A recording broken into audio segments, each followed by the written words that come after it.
Welcome back to Concepts in Arithmetic. In this video, I'd like to talk about what makes a good mental math problem.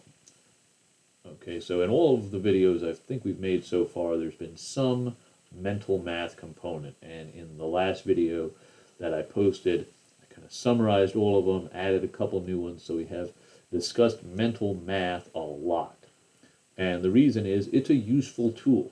It helps us understand the place value system, and it frees up working memory to deal with other parts of a problem rather than getting bogged down in computational details.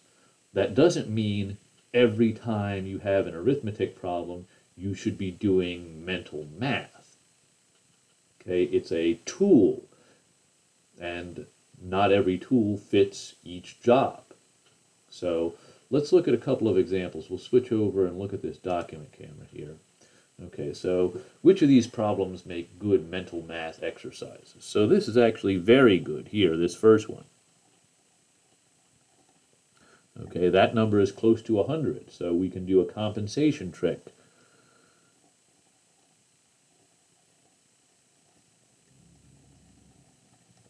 Okay, we can take away 1 from the 48, make that an even 100, so you have 47 plus 100, done.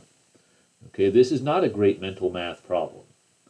Okay, 17 isn't one of those compatible numbers that we talked about where it's easy to make a 10. Okay, so, and you're multiplying by 17. Or if you're adding 17, then it is a good mental math problem.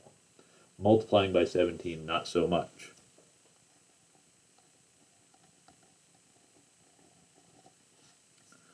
Okay, similarly, something like this.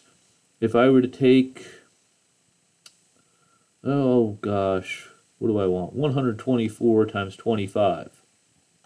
I could do that problem by mental math.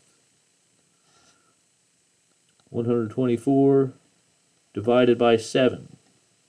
Okay, so this one actually has smaller numbers, but this one's much easier to do by mental math because I can see, okay, this number is divisible by 4.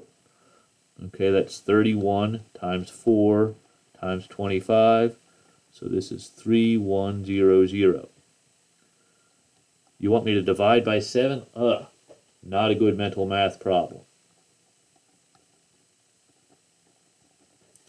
Okay, so good mental math problems are ones that involve compatible numbers like we talked about in the last video, or numbers that are really close to compatible numbers like this right here, so it lends itself to compensation. So if you're thinking about mental math problems to give your students, you've got to be a little bit careful. You can't just write down random numbers. You got to pick compatible numbers and things that work well with the place value system. In other words, multiples of 10. So 2 and 5 are great because you can combine them to make 10s. Okay, 7 is a real monster there because it's not great in the place value system.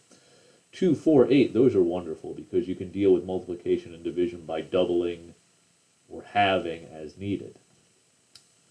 So good numbers for mental math: 2, 4, 8, 5, 9, 11, 25.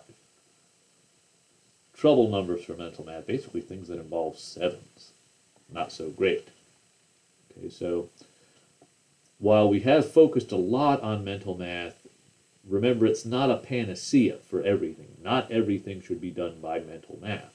There's certainly a place for pencil and paper math, and there's certainly a place for calculators once you get into higher grades and need to do lots of calculation. However, the early grades, the students need to get a grasp of the way numbers work.